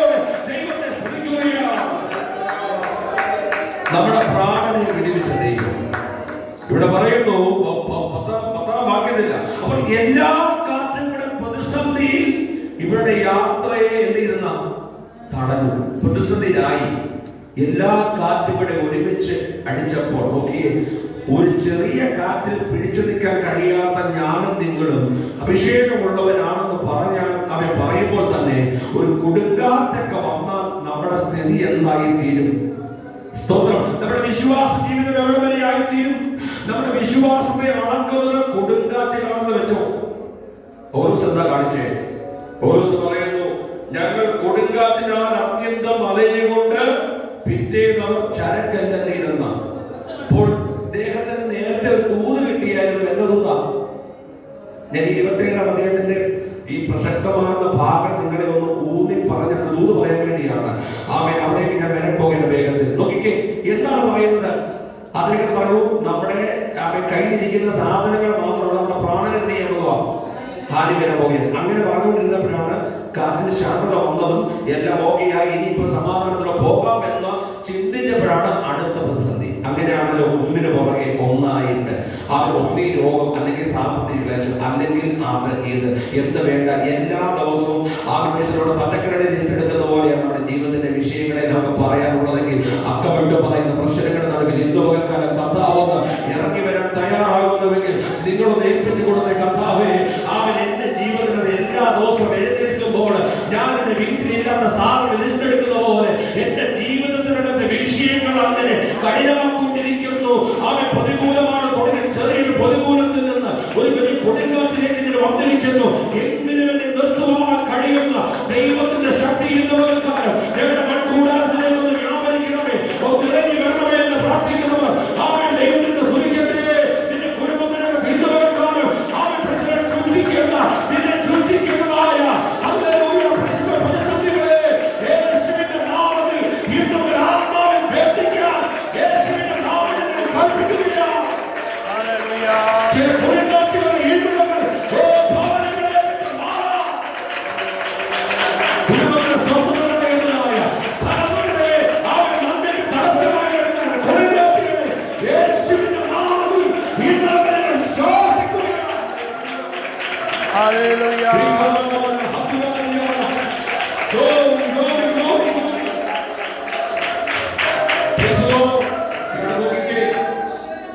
ആ വചനമൊന്ന് പറഞ്ഞ് നമുക്ക് അവസാനിപ്പിക്കാം. നോക്കിക്ക്, ഇവിടെ പറയുന്ന വാക്യം 10ാം വാക്യത്തിൽ പറഞ്ഞത് പ്രാണഹാനി വരുമെന്നാണ് അല്ലേ? പക്ഷെ ഇവിടെ പറയുന്നതാണ് 22ാം വാക്യം, ഇപ്പോൾ ധൈര്യത്തോടിരിക്കാൻ ഞാൻ നിന്നോട് അപേക്ഷിക്കുന്നു, കപ്പലിലല്ലാതെ. കണ്ടോ? മുമ്പേ പറഞ്ഞെന്തുവാ? വരുമെന്നല്ലേ? എന്നാൽ ഇപ്പൊ ഈ പുള്ളി ഇങ്ങനെ പറഞ്ഞേ, എന്താ കാര്യം? എന്താ പറയാൻ കാരണം? എന്തുവാ? ദൂത് വെളിപ്പെടണമെങ്കിൽ അതിന് പിന്നിൽ ഒരു ചരിത്രം ഉണ്ടാകണം. ചുമ്മാ ഒന്നും രാത്രി അവൻ ഇന്ന് പറഞ്ഞ ദൂത് നാളെ മാറ്റി പറയണമെങ്കിൽ അവൻ അതിനകത്തൊരു കാരണം ഉണ്ടാകണം. നമ്മള് കർമ്മേശൊക്കെ വായിക്കുന്ന വാക്യത്തിൽ ഇത് ഹേതുവായി വായിക്കില്ലേ? ചില കോസസ് ഉണ്ട്, ചില റീസൺസ് ഉണ്ട്, ചില വിഷയങ്ങൾക്ക് ചില റീസൺസ് ഉണ്ട്. അത് പരിശോധിക്കണം ഈ ദിവസങ്ങളിൽ. ഇവിടെ നോക്കിക്കേ, പൗലോസിന്റെ ജീവിതത്തിനകത്ത് അവൻ വരാനുള്ള കാരണം എന്താണ്? അദ്ദേഹം പറഞ്ഞു പ്രാണഹാനി വരും എന്നും കൂടെ അദ്ദേഹം പ്രബോധിപ്പിച്ചിട്ട് ഇപ്പോൾ 24ാം വാക്യത്തിൽ പറയുകയാണ്, 22ൽ പറയുകയാണ്, അവൻ ക്രിസ്തുവിനോട് ഹല്ലേലൂയ, അന്ന് രാത്രി കർത്താവിന്റെ ദൂതൻ വന്ന് പറഞ്ഞത് പ്രാണഹാനി ആദ്യം വരുമെന്ന് പറഞ്ഞല്ലേ? എന്താ വരാനെ? ശക്തമായിട്ട് പ്രാർത്ഥിച്ചു. ആര് പ്രാർത്ഥിച്ചു? പൗലോസ് പ്രാർത്ഥിച്ചു. അസാധാരണമായ പ്രാർത്ഥന നടക്കുന്ന വീട്ടിനകത്ത് അവൻ ദൂതിന് വ്യത്യാസം വരുത്തുമെന്ന് വീട്ടിന്റെ മേലുള്ള പ്രതികൂലത്തിന്റെ ദൂതുകളിൽ പ്രവാചകന്മാർ പറഞ്ഞിട്ടുണ്ടെങ്കിൽ അവൻ നിനക്കൊരു ദോഷം വരാനല്ല, ഇന്നൊരു ദോഷത്തെ മായ്ച്ചു കളയാനാണ് വിശ്വസിക്കുന്നവരുണ്ട്. വിശ്വസിക്കുന്നവരുണ്ട്. അവൻ പറഞ്ഞാട്ടെ പലതരത്തിൽ നിന്ന് മാറിപ്പോയത് അനേക പ്രാർത്ഥനയാണ്.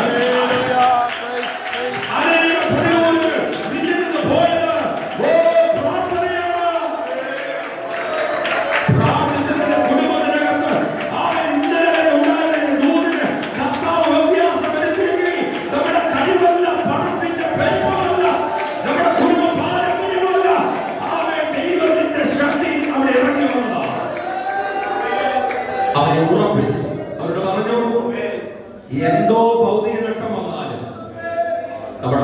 ചെയ്യത്തില്ല, കാലി വരുത്തില്ല. എന്താ കാര്യം?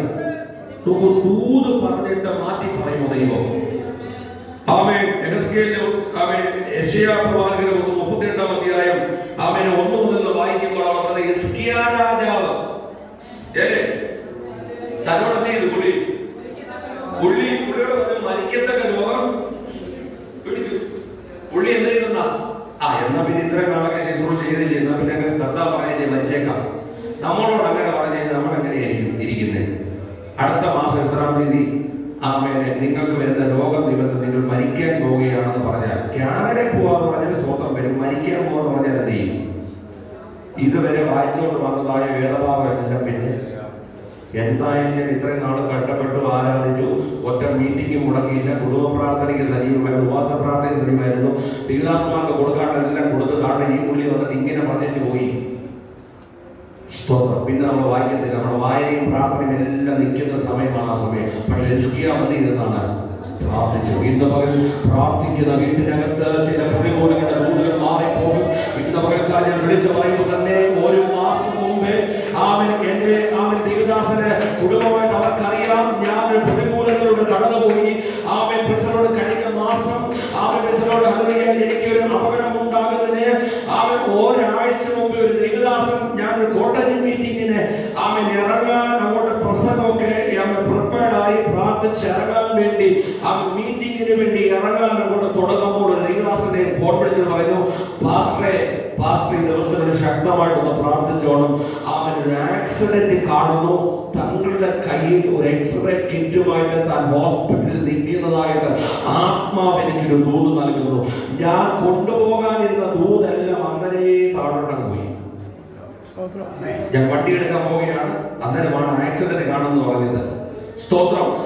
എങ്കിലും ഞാൻ ദൈവത്തിന്റെ സന്നിധിയിൽ ഞാൻ പറഞ്ഞല്ലോ, സ്തോത്രത്തിൽ അങ്ങ് ജാഗരിച്ചു. കർത്താവേ, അങ്ങനെ ഒരു പൊതുശബ്ദം ഉണ്ടെങ്കിൽ ഇന്ന് പകരം എന്നോട് പറഞ്ഞു, നിൽക്കുന്നത് കാണുന്നു, പക്ഷേ മരണത്തിൽ നിന്ന് വിടുവിക്കുന്നു. ഭൂമിയിൽ നിന്ന് നാമവിശേഷമാക്കുവാനും താങ്കളുടെ മേൽ കിടക്കുന്ന വാഗ്ദത്തങ്ങൾ നിവൃത്തിയാകാതിരിക്കാനും ദിവസമേ ശത്രു ഒരുക്കുന്നൊരു കെണിയാണ് പ്രാർത്ഥിച്ചതിനെ ജയിച്ചോളവുമാണ്. വ്യാഴാഴ്ച കുടുംബ പ്രാർത്ഥന വിശ്വാസികൾ പറഞ്ഞു, ദൈവമക്കളെ ഞാൻ എന്നോട് ദൈവദാസൻ ഇങ്ങനെ പറഞ്ഞു, നിങ്ങളൊന്ന് പ്രാർത്ഥിച്ചെന്ന് പറഞ്ഞു. വെള്ളിയാഴ്ച ഉപവാസ പ്രാർത്ഥനയിൽ ഞാൻ പറഞ്ഞു പ്രാർത്ഥിക്കണേന്ന് പറഞ്ഞു. ഞായറാഴ്ച രാവിലെ ഞാൻ പ്രസംഗം കഴിഞ്ഞപ്പോൾ എനിക്ക് ആത്മാവിൽ നിയോഗം തോന്നിയിട്ട് ഞാൻ ദൈവമക്കളോട് പറഞ്ഞു, നിങ്ങൾ എല്ലാവരും എന്റെ പേരൊന്ന് കൈവെക്കാമോ, ഇങ്ങനെ കൈ നീട്ടാമോ. ആ സമയത്തെല്ലാം ഈ പ്രദർശനം അലട്ടുന്നുണ്ട്. സാധാരണ എത്രയോ ആയിരക്കണക്കിന് ദൂതുകൾ ഞാൻ കേട്ടിട്ടുണ്ട്. പക്ഷേ ഈ ദൂത് എന്നെ വല്ലാതെ എന്ത് ചെയ്തു, ഇങ്ങനെ ശക്തമായിട്ട് പ്രാർത്ഥിക്കാൻ എനിക്ക് നിയോഗം തരികയാണ്. എല്ലാവരും എന്റെ ശിരസിന്റെ മേൽ കൈ ഇങ്ങനെ നീട്ടിവെച്ചിട്ട് ശക്തമായിട്ട് 10 മിനിറ്റ് പ്രാർത്ഥിച്ചു. ഞാൻ ആ പ്രാർത്ഥന കഴിഞ്ഞിട്ട് ആശീർവാദം പറഞ്ഞ് പോയി. തിങ്കളാഴ്ച രാവിലെ എന്റെ മോളെ ഞാൻ സ്കൂളിൽ കൊണ്ടുവിടാൻ വേണ്ടി പോയിട്ട് തിരികെ വരുമ്പോൾ ഒരു പയ്യൻ ലുലുമാളിലേക്ക് തന്റെ ജോലിക്ക് വേണ്ടി പോകാൻ ഇനി അവിടെ ചെന്ന് പഞ്ച് ചെയ്യാൻ 5 മിനിറ്റുള്ള അവൻ 5 മിനിറ്റ് എത്തുന്നില്ല. അവൻ പാഞ്ഞു വന്ന് എന്റെ സ്കൂട്ടറിൽ ഒറ്റ ഫേസ് ടു ഫേസ് ആണ്. എന്റെ വാഹനത്തിന്റെ ഫ്രണ്ട് അദ്ദേഹം കണ്ടതാണ്, നാമാവിശേഷമായി. ഇന്നലെ കഴിഞ്ഞ ആഴ്ച ഞാൻ 15,000 രൂപ കൊടുത്ത് അത് നന്നാക്കി എടുത്തു. അദ്ദേഹം ഒരു പാവപ്പെട്ടവൻ, ഞാൻ അവനെ വിട്ടു. എന്നെ ഇടിച്ചെങ്കിലും കർത്താവിന്റെ ദൂത് എന്റെ മേൽ കിടക്കുന്നതുകൊണ്ട് എന്റെ ശരീരം ചെറിയ 1-2 സ്ക്രാച്ച് അല്ലാതെ ഒരു വിഷയം, ഒരു അസ്ഥി പോലും ഒടിയാതെ എന്റെ കർത്താവിനെ വിടുവിച്ചു. ആ വണ്ടി കണ്ടിട്ട് എല്ലാവരും ചോദിച്ചു, ഈ പുള്ളി ജീവിച്ചിരിപ്പുണ്ടോ എന്ന്. എന്റെ വണ്ടി കൊണ്ടുവന്ന് നാമാവിശേഷമായി വണ്ടി കൊണ്ടുവന്ന് അവൻ ആലയത്തിന് മുമ്പിൽ കൊണ്ടുവന്ന് വെക്കുമ്പോഴും ഞാൻ ചോദിക്കുന്നു, ഈ വണ്ടി തന്നെയാണോ ഇടിച്ചത് ഞാൻ നോക്കി. പക്ഷേ ആ വണ്ടി ഇടിക്കുമ്പോൾ എന്നെ ആരോ പൊക്കിയെടുത്ത് അങ്ങോട്ട് മാറ്റി കിടന്ന പോലെ ഞാൻ കിടന്നു. അദ്ദേഹത്തിന് നല്ല അവൻ പരിക്കൊക്കെ പറ്റി കൈകാലൊക്കെ മുറിഞ്ഞെങ്കിലും എന്റെ വാഹനമില്ലാതെ എന്റെ ശരീരത്തിൽ ഓരോ എല്ല് പോലും ദൈവം ഒടിക്കാനും ചതയ്ക്കാനും അനുവദിച്ചില്ല. വാഗ്ദത്തം കിടപ്പുണ്ടെങ്കിൽ എവിടെയും തകർക്കാൻ ശത്രു ശ്രമിച്ചാലും ഇന്നൊരു വചനം പറയുന്നു, ആത്മാവിന്റെ ദൂതന്റെ കിടപ്പുണ്ടെങ്കിൽ ഇതിനോട് പ്രസവിക്കുന്നത് എന്റെ ജീവിത അനുഭവമാണ്. നിന്റെ മേൽ വാഗ്ദത്തം കിടപ്പുണ്ടെങ്കിൽ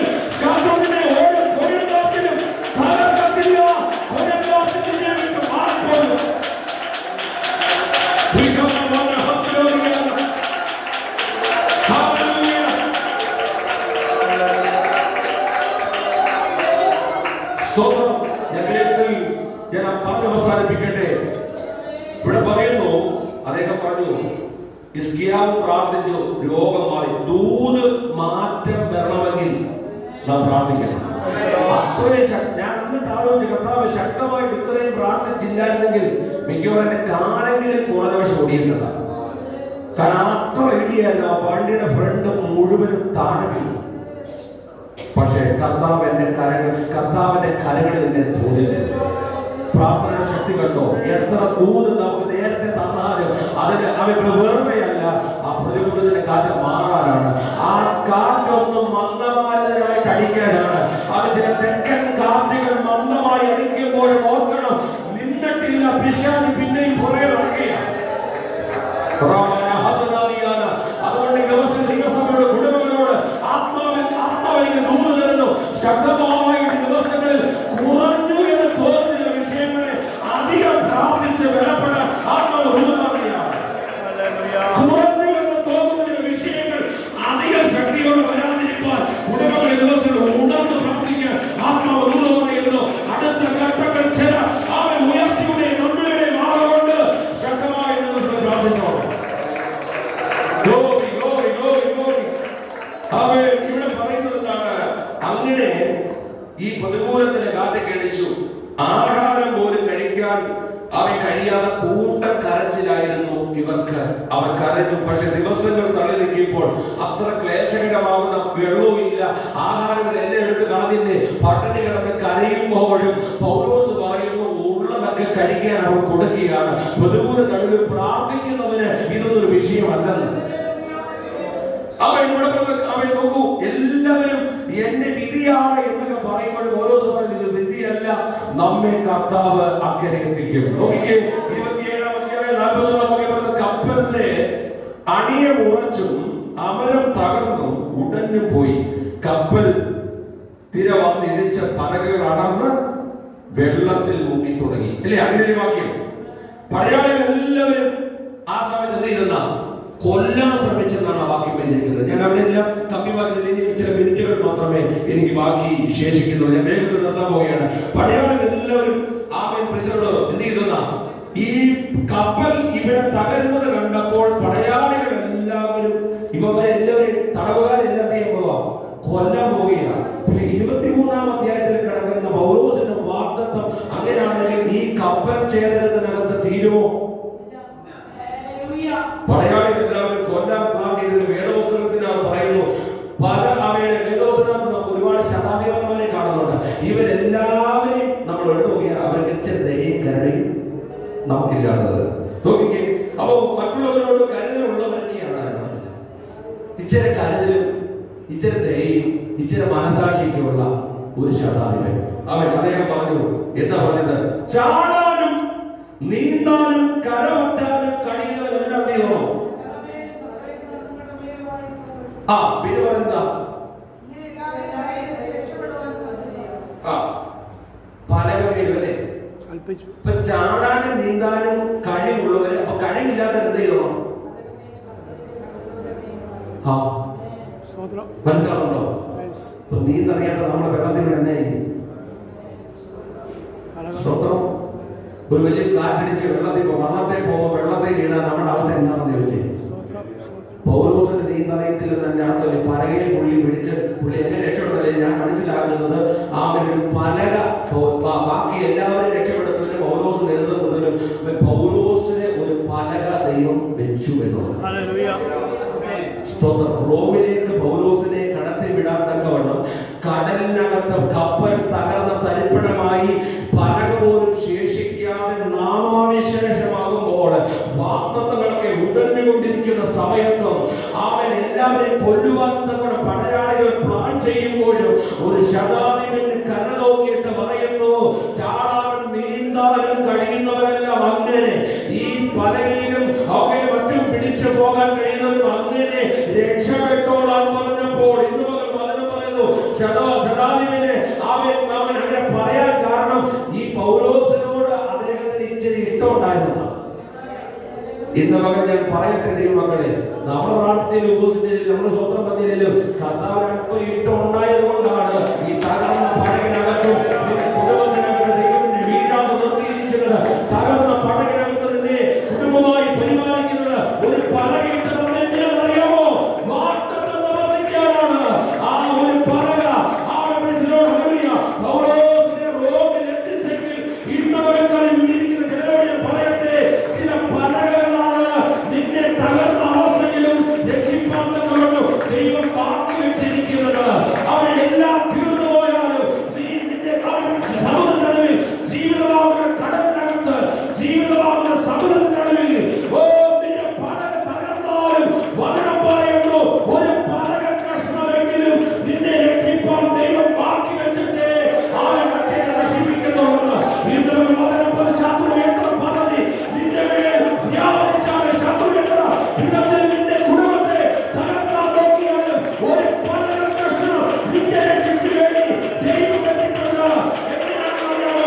ഈ ബുധനാഴ്ച കൃപയ്ക്കായി സ്തോത്രം ചെയ്യുന്ന ദിവസങ്ങൾ ആഴ്ചകൾ നാളുകളെല്ലാം ഞങ്ങൾ ഉള്ളങ്ങളിൽ വഹിച്ചുവാൻ കൃപയ്ക്കായി സ്തോത്രം. ഞങ്ങൾ മരുഭൂമി യാത്രയിൽ ജീവനും ഭക്തിയും വേണ്ടത് ദാനമായി നൽകിക്കൊണ്ട് കർത്താവായ യേശു ക്രിസ്തു പാറയിൽ വിശ്വസിപ്പാൻ ഞങ്ങൾ ഉറപ്പിച്ച് നിർത്തിയ കൃപയ്ക്കായി സ്തോത്രം. കർത്താവ് വിശ്വസിനാമം ഞങ്ങൾ ഉറപ്പിച്ച് ദുഷ്ടന് കൈകാപ്പെടാതെ കാത്തുകൊള്ളും വചനപ്രകാരം ഞങ്ങൾ ഇന്ത്യയോളം ഞങ്ങളുടെ തലമുറകളെയും കുടുംബങ്ങളെയും ദൈവസഭയുടെ പ്രവർത്തനങ്ങളെയും ദൈവദാസന്മാരെ കുടുംബങ്ങളെല്ലാം കർത്താവ് വഹിച്ച കൃപകൾക്കായി സ്തോത്രം.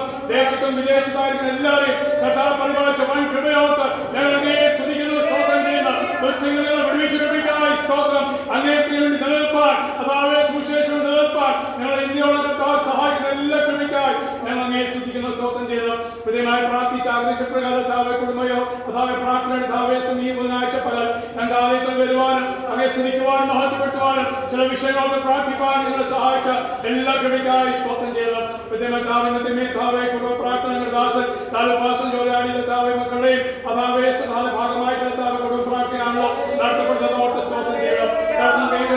സ്തോത്രം ഓരോരുത്തരെയും അതാവെ അനുഗ്രഹിച്ച് പ്രാർത്ഥിക്കുന്നു. അതാവെ ദൈവജനത്തിന്റെ ആവശ്യങ്ങൾ അവരുടെ താവെ ഭാര്യകളെല്ലാം കർത്താവ് നന്നായി അറിയുന്നല്ലോ. കർത്താവ് പൂർണ്ണമായി പിടിപ്പിക്കുന്ന കൃപകൾക്കായി ഞങ്ങൾ അങ്ങേ സ്തുതിക്കുന്നു. താവെ കുഞ്ഞുങ്ങളുടെ വിഷയത്തിനായി സ്തോത്രം. പാട്ടുണ്ടാക്കുന്ന മാതാപിതാക്കളുടെ വിഷയങ്ങൾക്കായി സ്തുതിക്കുന്നു.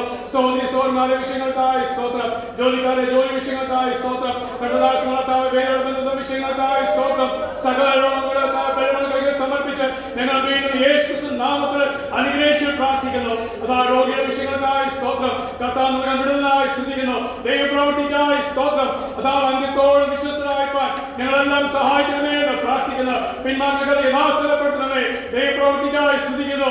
അങ്ങനെ വേദിക്ക് വേണ്ടി അനേക ദിവസങ്ങൾ അതാവ് ആദായപ്പെടുത്തുവാൻ അനേക കാലം സമർപ്പിക്കപ്പെടുവാൻ കർത്താവ് സഹായിക്കണമേ എന്ന് പ്രാർത്ഥിക്കുന്നു. കഴിഞ്ഞ നാളുകൾക്കായി പ്രാർത്ഥിക്കാവ് അതാവേ നിമിത്തമായി എവിടൊക്കെ നിങ്ങൾ ചവിട്ടിയോ ആരൊക്കെ നിങ്ങൾ പരിചയപ്പെട്ടോ അവരെല്ലാം അനുഗ്രഹിക്കപ്പെടുവാൻ പഠിപ്പിക്കപ്പെടുവാൻ ദൈവസഭയുടെ അംഗമാക്കി തീർക്കണമേ എന്ന് അങ്ങോട് പ്രാർത്ഥിക്കുന്നു.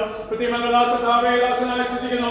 ജോലിക്കായി സ്തോത്രം ചെയ്യുന്ന അതാവേ സ്വന്തം വ്യക്തിമോക്കായി സ്തോത്രം. കുഞ്ഞിനെ അനുഗ്രഹിച്ച് പ്രാർത്ഥിക്കുന്നു. ദൂരദേശ് അവിടെ ഒറ്റയ്ക്കായിരിക്കുന്ന അങ്ങനെ ആത്മാവിന്യാളെ ഉടങ്കൽ വഹിച്ചതോ വീണോടെ ബലപ്പെടുത്തണമേ, ശക്തിക്കണമേ. ഹോസ്റ്റലിനെ പഠിക്കുന്നതിന് അതാവേ സ്ഥാപനത്തിനും ആ കുഞ്ഞിനെ അനുഗ്രഹമാക്കിടുവാൻ ദൈവസഭയ്ക്കോ താവേ ദേവദാസ കുടുംബത്തിനും ഒരു അനുഗ്രഹമാക്കി തീർക്കണമേ. ഒരു അത്ഭുത വിഷയം ആക്കി തീർക്കണമെന്ന് അങ്ങോട് പ്രാർത്ഥിക്കുന്നു. ദൂരമായി കാരണമായി സ്തോത്രം. കർത്താവ് തന്നെ കുഞ്ഞിനെ ഉള്ളം കൈ വൈകുന്നതിനായി സ്തുതിക്കുന്നു. ഓരോ ദിവസവും ആത്മശക്തിയെ നിറച്ച് അതേപോലെ അന്യഭാഷയാത്താവേ അങ്ങ് സ്തുതിക്കുവാൻ വെളിപ്പാട് ദർശനം നൽകി അതേപോലെ പ്രയോജനങ്ങളാക്കി തീർക്കണമേ എന്ന് അങ്ങോട് പ്രാർത്ഥിക്കുന്നു. അനുഗ്രഹിച്ച് പ്രാർത്ഥിക്കുന്നു.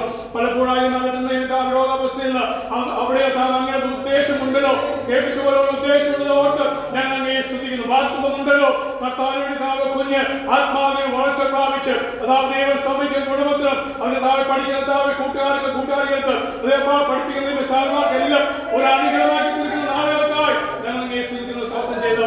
10 മാസം ദൈവസഭയെ നയിപ്പാൻ അങ്ങ് അയച്ച ദേവദാസ കുടുംബത്തിനാണ് ഞങ്ങൾ സ്തോത്രം ചെയ്യുന്നത്. അവരോട് ചേർന്ന് നിന്ന് ദൈവസഭ ഇന്ത്യയോടൊക്കെ പ്രവർത്തിച്ചതോ അധ്വാനിച്ചതോ യുദ്ധം ചെയ്യുവാൻ ഞങ്ങളെ ബലപ്പെടുത്തിയ കൃപക്കായി ഞങ്ങൾ അങ്ങേ സ്തുതിക്കുന്നു. വീണ്ടും ഞങ്ങളുടെ കൈകളെ ബലപ്പെടുത്തണമേ എന്ന് പ്രാർത്ഥിക്കുന്നു. അങ്ങനെ ആശ്രമം നിന്ന് അങ്ങേ സമയം വരെ അതായത് ദേശം നേടിയെടുപ്പാൻ എന്തൊക്കെ നിങ്ങൾ ചെയ്യാനുണ്ടോ അത് ചേർന്ന് ചെയ്യുവാൻ എന്റെ നല്ല മനസ്സ് ആത്മശക്തി ഞങ്ങൾക്ക് വേണ്ടി നൽകി വൈകുന്നേരമേ എന്നങ്ങോട് പ്രാർത്ഥന പ്രത്യേകമായി ക്ഷണിക്കപ്പെട്ട അങ്ങനെ ദാസൻ പാസ്റ്റായി സ്തോത്രം. തന്റെ കുടുംബത്തിനായി സ്തുതിക്കുന്നു. ദൈവസഭയ്ക്കായി സ്തോത്രം ചെയ്യുന്നു. ശക്തിയോടെ അങ്ങനെ വചനം ഇന്ന് പ്രകടനങ്ങളോട് പ്രസ്താവിച്ച കൃപയ്ക്കായി സ്തുതിക്കുന്നു. അങ്ങനെ ദാസൻ ശുശ്രൂഷകളെയും ദൈവസഭയും അനുഗ്രഹിച്ച് പ്രാർത്ഥിക്കുന്നു. ആ ദേശം നേടിയെടുപ്പാൻ എല്ലാ കൃപയും ആത്മശക്തി നൽകിക്കൊണ്ട് വീണ്ടും അങ്ങനെ സമയം വരെ അതായത് ഓടുവാൻ ദൈവാത്മാവെ സഹായിക്കണമേ എന്നങ്ങോട് പ്രാർത്ഥിക്കുന്നു. ഒന്നിനാലും കുഞ്ഞിപ്പോവാൻ ഇടപെട്ടണേ എന്ന് പ്രാർത്ഥിക്കുന്നു. അതേപോലെ ദുർഘടങ്ങളുണ്ട്, പ്രയാസമുണ്ട്, വിടുവിക്കുന്ന സർവശനായ യേശു ക്രിസ്തു കൂടുതലോട്ട് നിങ്ങൾ സ്തുതിക്കുന്നു, സ്തോത്രം ചെയ്തു. ഞങ്ങൾ കേൾപ്പിച്ചത് അവരെല്ലാവരും കരയിലെത്തി രക്ഷ പ്രാപിച്ച് എന്ന് വായിച്ച് കേൾപ്പിച്ച പോലെ അതേപോലെ അവരെല്ലാവരും 276 പേരും കപ്പലുണ്ടായ പൗലോസ് കൂടിയ സകല ജനവും അവരെല്ലാവരും അക്കരെ എത്തിയല്ലോ. അതാണ് ദുർഘടം നിറഞ്ഞ ഒരു യാത്രയായിരുന്നു, മരണകരമായ യാത്രയായിരുന്നു. എല്ലാ സർവശനായ കർത്താവ് അവർ വിടുവിച്ച കൃപക്കായി ഞങ്ങൾ സ്തുതിക്കുന്നു, സ്തോത്രം ചെയ്യുന്നു. അവർക്ക് വേണ്ടി പൗലോസും എന്റെ ഉടയവനും എന്റെ രക്ഷിതാവുമായ യേശു ക്രിസ്തു കർത്താവിന്റെ ദൈവത്തിന് ഞാൻ സേവിച്ച ദൈവത്തിന്റെ ദൂതൻ ഇറങ്ങി വന്ന് എന്നെ ആശ്വസിപ്പിച്ചു. പ്രാണൻ ഹാനി വരികയില്ല എന്നാൽ അവസാനമായി അവർ ഓർപ്പിച്ച് ധൈര്യപ്പെടുത്തിയ പോലെ ഈ നാളുകൾ ഞങ്ങൾ മറ്റെന്തെങ്കിലും ധൈര്യപ്പെടുത്തുന്ന ചിന്തകളായി തിരുവാൻ ഞങ്ങളെ സഹായിക്കണമേ. സ്തോത്രം ചെയ്യുവാൻ ഞങ്ങളെ ബലപ്പെടുത്തണമേ.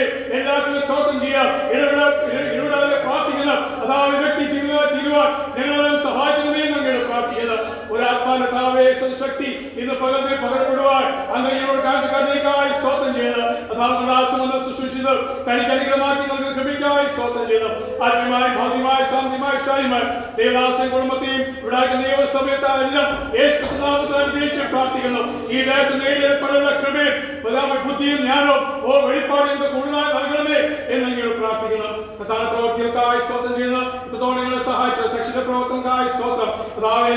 വീണ്ടും ബലത്തോടെ നിൽപ്പാൻ ഞങ്ങളെ സഹായിക്കുന്ന നാളുകൾക്കായി സ്തോത്രം. എല്ലാം നന്നായി കർത്താന പ്രവർത്തിക്കായി ശ്രദ്ധിക്കുന്നു. കർത്താവിന്റെ നിമിത്തം വരാൻ വേണ്ടി ഞാൻ ഒരുക്കുന്ന കഴിവിക്കായി സ്തോത്രം. ലോകപ്പെട്ട വിഷയമാർക്കും വിശാല സമാധാനമായി പ്രാർത്ഥിക്കുന്നു.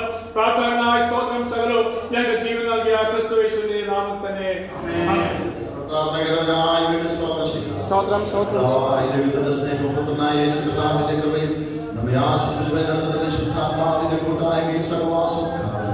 നമ്മുടെ പേരും നാം പ്രാർത്ഥിച്ച സകല വിഷയങ്ങളുടെ പേരും ഇപ്പോഴും എന്നേക്കും ഉണ്ടായിരിക്കുമാറാകട്ടെ.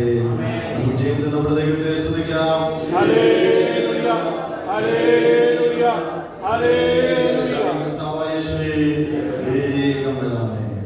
സ്വീകരിച്ച് കടന്നുവന്ന് വചന ശുശ്രൂഷിച്ച ദൈവത്തിന്റെ ദാസനത്തേക്ക് നന്ദി അറിയിക്കുന്നു. കടന്നുവന്ന് സഹകരിച്ച എല്ലാ ദൈവജനത്തിനും